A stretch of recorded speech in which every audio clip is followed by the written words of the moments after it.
Boa tarde.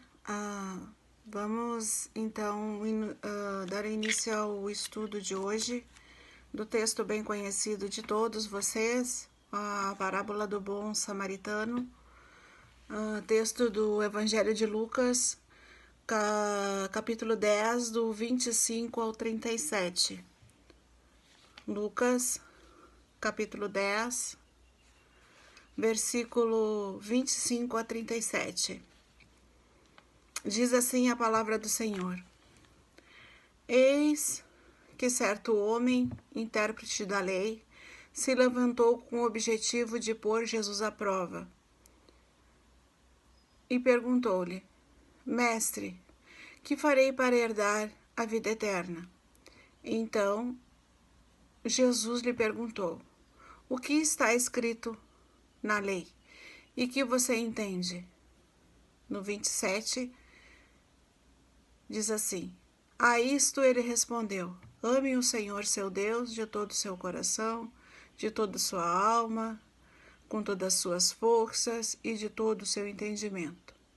E ame o seu próximo como você ama a si mesmo. Então Jesus lhe disse: Você respondeu corretamente, faça isso e viverá. No 29. Mas ele, querendo justificar-se, perguntou a Jesus: Quem é meu próximo? Jesus prosseguiu dizendo: Um homem descia de Jerusalém para Jericó e caiu nas mãos de alguns ladrões. Estes, depois de lhes tirarem a roupa e lhes causarem muitos ferimentos, retiraram-se deixando-o semi-morto. Por casualidade, um sacerdote estava descendo por aquele mesmo caminho e, vendo aquele homem, passou de largo. No 32 diz assim: De igual modo, um levita descia por aquele mesmo caminho, vendo-o, passou de largo. Certo samaritano, que seguia o seu caminho, passou perto do homem e, vendo-o, compadeceu-se dele, e, aproximando-se, fez curativos nos ferimentos dele, aplicou-lhes óleo e vinho, depois colocou aquele homem sobre o seu próprio animal, levou-o para uma hospedaria e tratou dele. No dia seguinte, separou 2 denários e os entregou ao hospedeiro, dizendo: Cuide deste homem, e se você gastar algo mais, o farei reembolso quando eu voltar.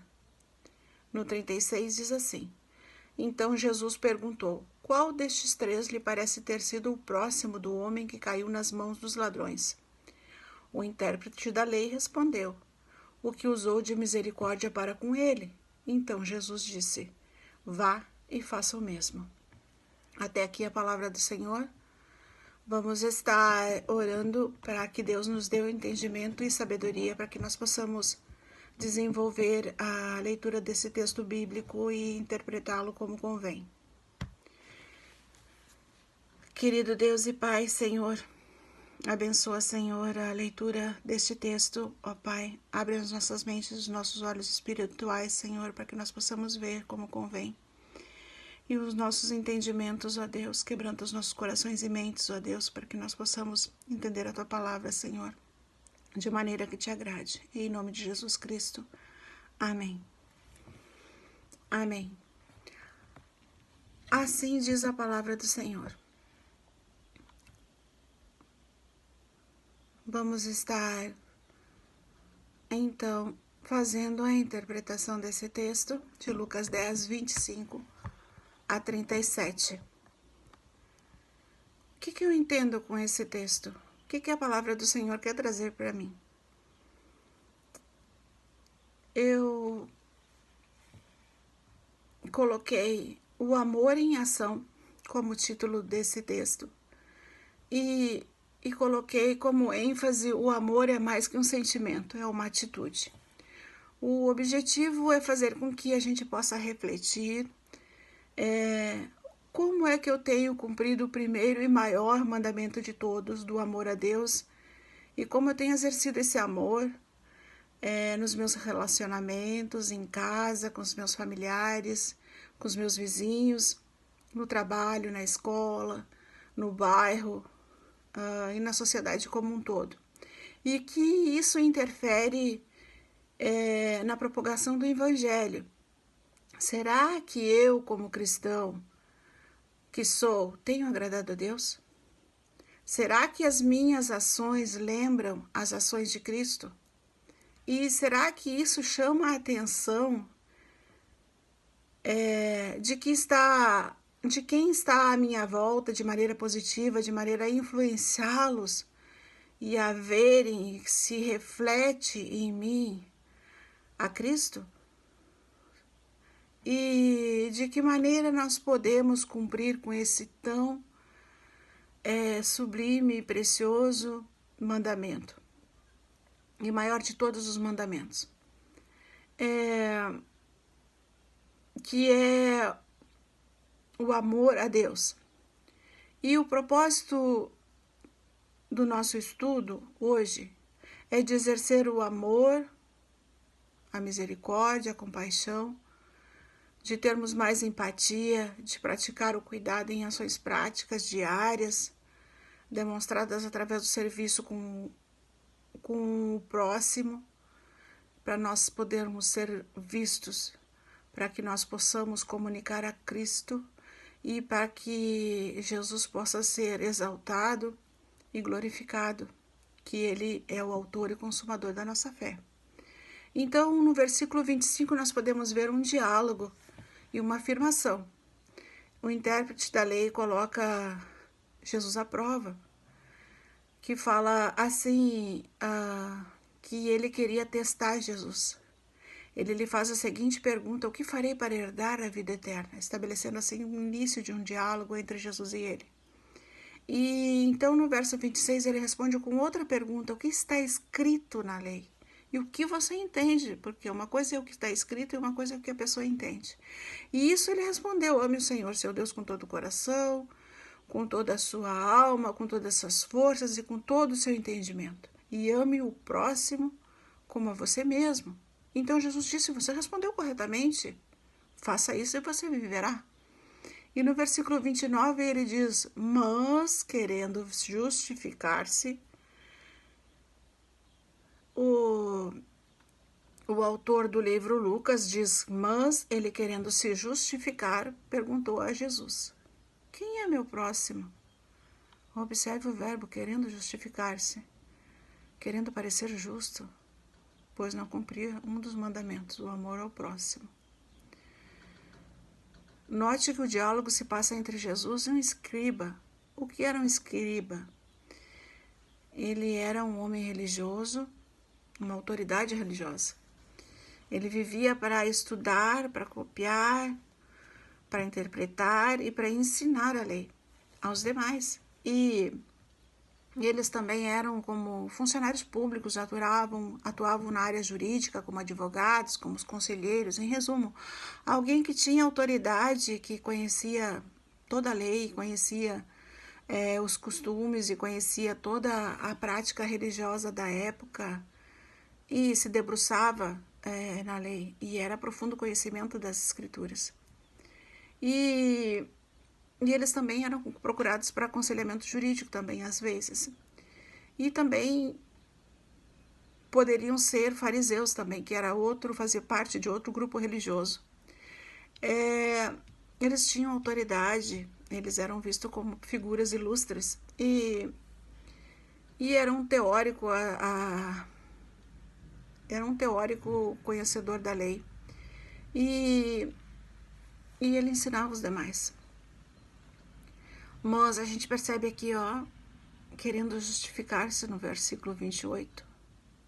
E Jesus diz: faça isso e você viverá. O oposto do que ele fazia. Jesus nos chama a atenção para isso. E continua contando a seguinte parábola. No verso 35 diz que o homem que descia de Jerusalém para Jericó, olha o verbo que descia de Jerusalém para Jericó. Todos sabem que Jerusalém fica no alto de um morro e que o templo também. E que Jericó fica, quem vai para Samaria, que é a capital capital de Israel, e fica quem vai para Samaria. Então, eu coloquei aqui no mapa para vocês darem uma olhada e se situarem. E aqui diz que ele foi assaltado, espancado, deixado nu e semi-morto. E por casualidade ali passou um sacerdote, um levita e um samaritano. E que o sacerdote e o levita passaram de largo, ou seja, passaram por longe ou sem dar importância ou ignorando. O único que se compadeceu dele foi e se aproximou, limpou suas feridas com óleo, com vinho, levou a uma hospedaria, tratou dele, pagou o hospedeiro antecipadamente para cuidar dele e arcou com as despesas extras. Em seu retorno foi o samaritano. O primeiro ponto que eu gostaria de destacar aqui, que eu quero destacar aqui, é o seguinte. No verso 26, Jesus responde com uma contrapergunta. Ele pergunta o que está escrito na lei, o que você entende. E isso ele respondeu, ame o Senhor de todo o seu coração, de todo o seu entendimento, de toda a sua alma, com todas as suas forças. E ame também o próximo como a você mesmo. Então Jesus respondeu, você respondeu corretamente, faça isso e você viverá. Por que Jesus interpela ele desta forma?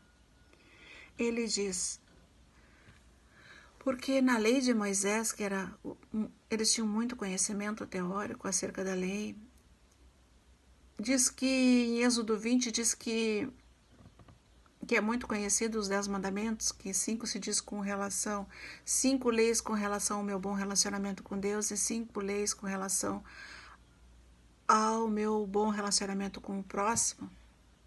Jesus até afirma que isso é toda a lei e os profetas. Ele fala que era bem conhecido dos judeus e também está na confissão de fé de Israel, até os dias de hoje.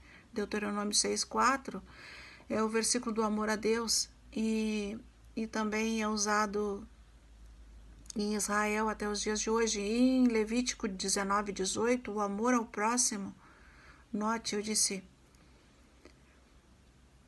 é bem conhecido, mas será que é praticado? Será que, fica a pergunta aqui, era bem conhecido de todos, tanto sacerdotes, quanto levitas, quanto os escribas e os doutores da lei, mas será que era praticado? O que Jesus quer nos mostrar aqui? E em Levítico 19:18 diz do amor ao próximo. Nós estávamos vendo aqui que em Deuteronômio 6,4 diz que o amor a Deus é o grande e maior mandamento, está na Confissão de Fé de Israel até os dias de hoje, e Levítico 19:18 é do amor ao próximo. E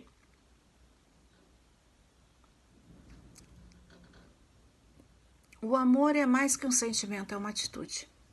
Um segundo ponto que eu quero destacar no texto é com relação ao versículo 30, que ele fala que o homem descia de Jerusalém para Jericó. Aquele homem que socorreu o necessitado era de Samaria, capital de Israel, ou seja, em direção a Jericó, que ficava no caminho de Samaria. Por isso o homem era chamado de samaritano, porque ele era de Samaria, que era a capital de Israel, e eles eram desprezados por judeus, por religiosos, por doutores da lei, fariseus, eram considerados como cães e como porcos, porque Jesus fala que ele era samaritano? Justamente por conta dessa razão, dessa rivalidade, dessa hostilidade que havia entre eles, judeus e samaritanos.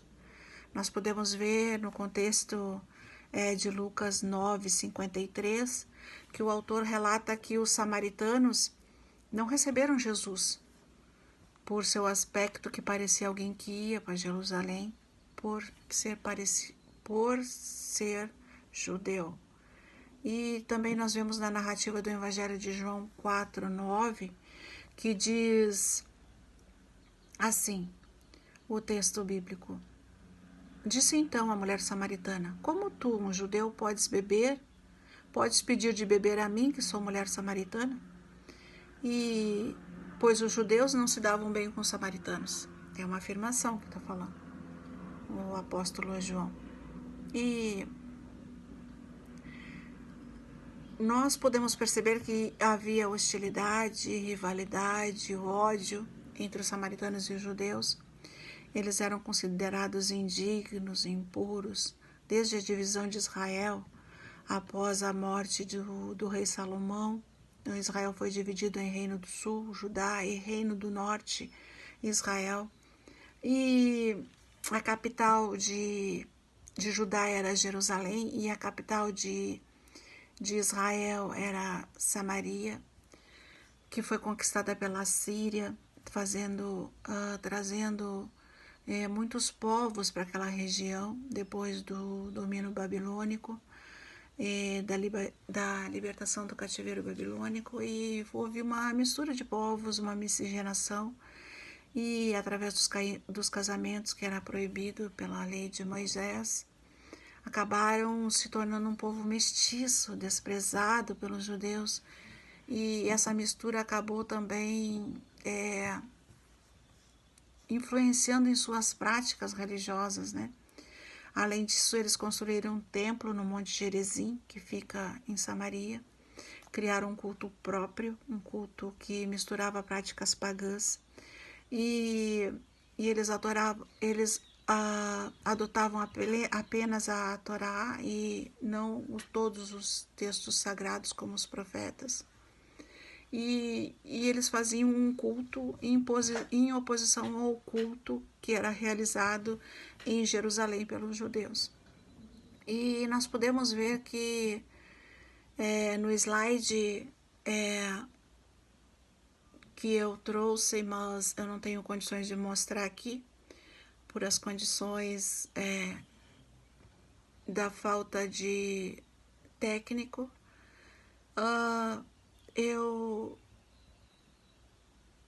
eu trouxe essa divisão de Israel, do Reino do Sul e do Reino do Norte, para vocês virem, para vocês poderem ver a posição geográfica, onde ficava o Reino do Sul, o Reino do Norte, também para verem a posição geográfica nos tempos de Jesus, como ficou a região nos tempos de Jesus, e onde se localizava geograficamente o Monte Gerizim, e é essa parte onde tem um triângulozinho ali, e eu destaquei também. E todos sabem, então, que conforme o relato bíblico diz que eles desciam, ou seja, os afazeres que eles tinham no templo já tinham sido feitos e realizados. Eles deveriam estar indo em direção às suas casas, ou em viagem para algum outro ponto, nós não sabemos. E o que o texto relata é que eles não estavam mais atarefados com o templo e com as coisas relacionadas com o serviço no templo. Eles trabalhavam no templo, mas eles serviam a Deus no templo, mas não serviam a Deus fora do templo. Tanto é que eles viram aquele necessitado e passaram de largo. E o terceiro ponto que eu quero destacar é que eles desciam também pelo mesmo caminho. E do sacerdote e o levita, quando viram o homem ferido, passaram de largo, e eles já tinham cumprido